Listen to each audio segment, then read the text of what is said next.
Vivir justo al lado de un edificio que se arruina, que no es ni demolido ni regenerado, puede ser una condición de obsolescencia colectiva. Y los edificios sí que están ahí, pero quedan olvidados.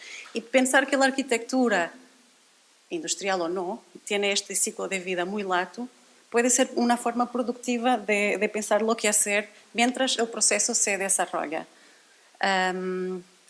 En 1830, Joseph Gandhi, el pintor, pintaba una obra de Sir John Sloan, un edificio ya arruinado. Antes de estar construido ya se preveía que sería arruinado en el futuro. Otra cosa que es interesante cuando pensamos en la cultura visual, y es una de las áreas en las cuales estoy involucrada como profesora de cultura contemporánea ahí en la universidad, es que la condición postindustrial tiene una visualidad propia. La condición postindustrial no es lo mismo que la historia de la industria, no es lo mismo que pensar cómo ha sido el pasado hasta que llegamos allí, pero es pensar cómo ha sido el pasado y qué es lo que pasa en el presente. Y el filme de Andrei Tarkovsky, Stalker, que es hoy día un ícono de la visualidad postindustrial, inaugura esta dimensión ficcional, incluso consigue anticipar el desastre de Chernobyl, con toda su contaminación, con toda su complejidad. Y si pensamos en fotógrafos como los Becker, que hicieron este levantamiento sistemático de la industria en Alemania, mirando al edificio completo, su forma, su delineación, sus detalles, y pensamos un film como Stalker, que nos trae un paisaje postindustrial con sus contaminaciones, su poca clareza, la dimensión ficcional y palimpséstica incluso de los diálogos, el tiempo que las cosas llevan, que no es el tiempo de la producción, pero más bien el tiempo del arruinamiento y del encuentro romántico con un espacio. Es muy interesante ver que dice que este paisaje es bonito también. ¿No? So beautiful here, not a single soul here. Existe este encuentro romántico con el paisaje postindustrial, que puede ser bucólico para los que lo quieran mirar como una condición existente, no apenas como un problema del pasado, pero como una condición que hay que abrazar y desarrollar.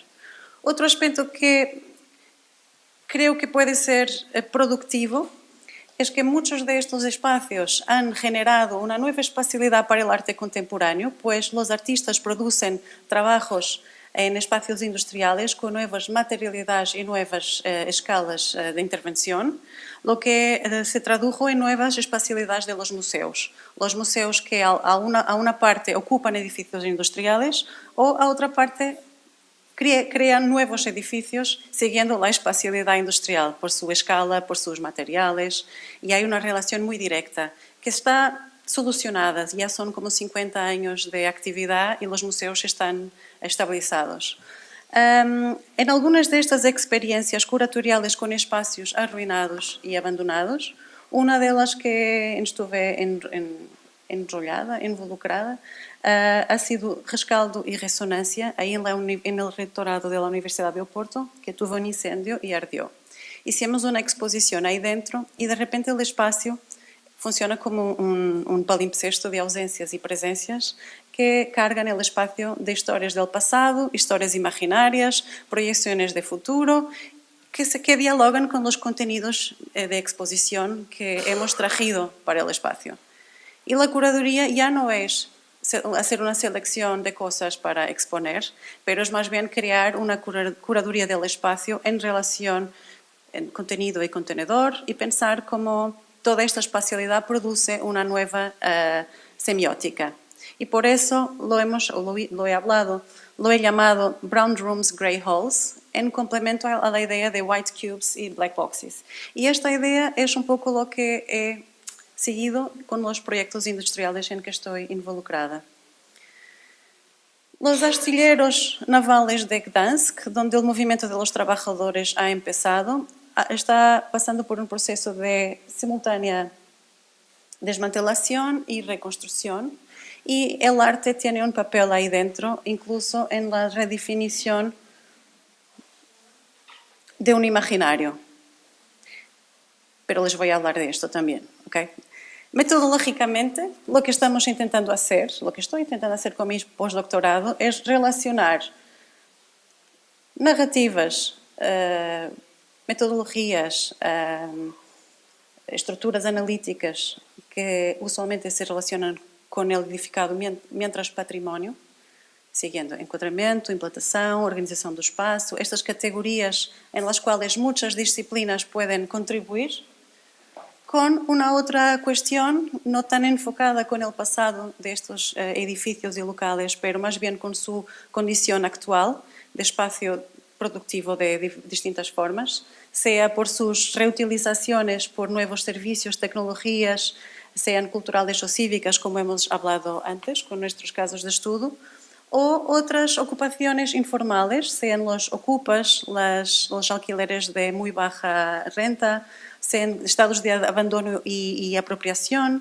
ou sejam incluso os grandes inimigos do património, o trabalho de los grafiters e skaters que procuram espaço privado, pero para uso público, para criar seu espaço de apresentação, generando visibilidade a muitas indústrias que quedariam olvidadas se as redes sociais não potenciaran seu trabalho como grafiters e estas fábricas como espaços de suspensão de sua pintura. E outras áreas como o cine, a fotografia, a literatura, o arte, que estão muito involucradas com esta condição de abandono e arruinamento que estes espaços também têm. E minha pesquisa é tentar conectar as duas áreas, seja por trabalho científico, seja como curadora de exposições. O trabalho aí em Gdansk ha sido muito importante, porque lidam com a história política do país, a história política da Europa,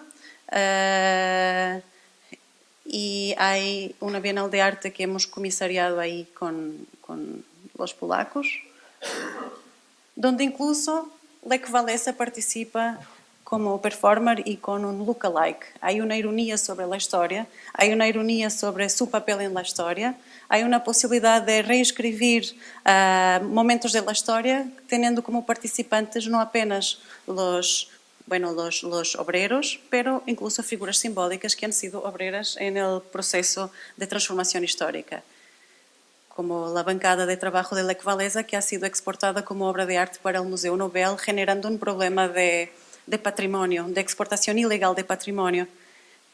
Pues la bancada estaba destinada a ir a la sucata, estaba destinada era desecho, ¿no? Era basura. Y esta es la visualidad de exposiciones como esas que resultan en exposiciones de arte. También ahí en Guimarães, en la Capitalidad Europea de la Cultura, donde he sido programadora de arquitectura, desarrollamos este proyecto llamado Edificios y Vestígios, un proyecto ensayo sobre espaços pós-industriais.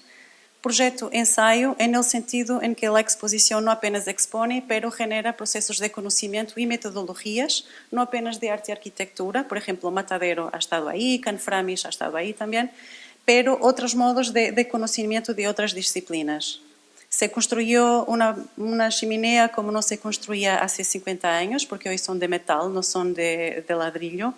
Se revisitaron archivos, pero para ser más breve, más rápida, algunos aspectos.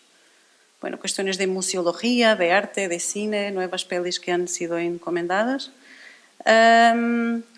Se hizo un libro donde se presentan las distintas metodologías en que la tecnociencia es un contributo para descubrir soluciones para la postindustrialidad, como los nuevos materiales, la ingeniería, pero también la historia inmaterial que se involucró en el proceso, la arqueología industrial y el arte, la arquitectura, cine, fotografía, intentando expandir cuestiones positivistas solucionadas por la ciencia con otras más bien simbólicas y semióticas expandidas por otras áreas de la creación.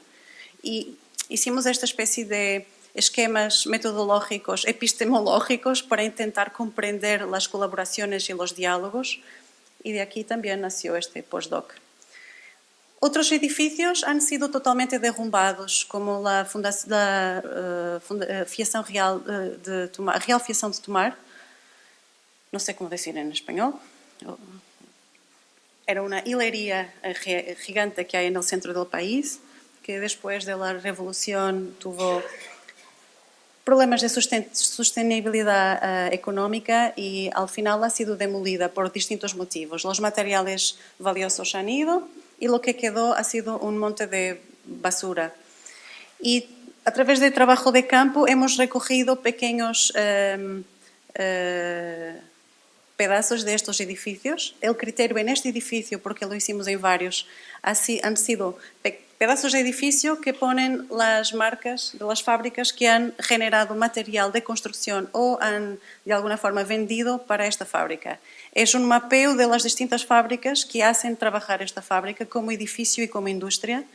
Las hemos recogido y trabajado con el Laboratorio de Conservación y Preservación del Instituto Politécnico de Tomar, que creó esta línea de investigación que les llaman conservación creativa, preservación creativa, porque son desechos, no es heritage, no es patrimonio. Lo que estamos es trabajando con basura, sistematizando basura y de repente hay una nueva forma de trabajar con la posmaterialidad postindustrial en el laboratorio.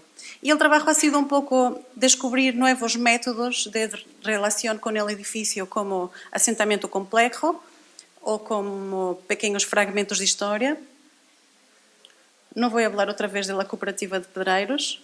Y el último proyecto en que estuve involucrada es la Casa de la Memoria de Guimarães. Es mi primera exposición permanente, es para durar como 30 años. Es la transformación de una fábrica de plásticos que hacía pentes y otras utilidades domésticas de pequeña escala y ha sido rehabilitada por el ayuntamiento. Se quedó vacía un par o un poco más de años mientras la exposición no ha sido encargada y conta 6.000 años de historia del concejo, desta zona, eu não sei como dizer em espanhol, desta zona de Guimarães, não apenas la ciudad, pero las freguesias rurais alrededor también. Apenas traigo 2 imágenes. Hay una colección creada de nuevo para la exposición, hay toda una historia de cultura material, pero las 2 imágenes que traigo a vuestra izquierda es la mesa que inventa nuevos futuros para esta zona. Si el centro de la ciudad es protegido por UNESCO, todo alrededor, todas las zonas alrededor, son zonas industriales y postindustriales. Muchas siguen produciendo y es la zona más industrializada del país. El profesor López Cordeiro es el profesor de Arqueología Industrial ahí en la Universidad de Minho, sabrá mejor que yo. Pero hay que inscribir este imaginario de abandono también en el futuro plan de la ciudad. Entonces, lo que hicimos ha sido mantener la posibilidad de que las visitas con niños puedan imaginar otros futuros para su ciudad y su región, y al mismo tiempo hicimos una cantidad de entrevistas de memorias subjetivas a gente que sigue ahí viviendo, unos que les gusta estar, otros que quieren partir, unos que han trabajado en industria, otros que son jueces o jugadores de fútbol, haciendo un retrato muy alargado de la comunidad de Guimarães, intentando establecer un diálogo entre su cultura material que no está representada aquí, su historia y documentos que no están representados aquí, pero también sus posibilidades de imaginar el futuro en una antigua fábrica, pensando cómo podría ser la ciudad en 30 años, y al mismo tiempo dar voz a todos estos que viven ahí y pueden seguir visitando y escribiendo nuevas memorias de Guimarães. Además de mi pesquisa postdoctoral, estamos creando un nuevo research cluster ahí en la Universidad Nova de Lisboa, no exclusivamente dedicado a las cuestiones de la industria y postindustrialidad, pero a las cuestiones metodológicas y epistemológicas que pueden ayudar al diálogo entre disciplinas que usualmente no dialogan.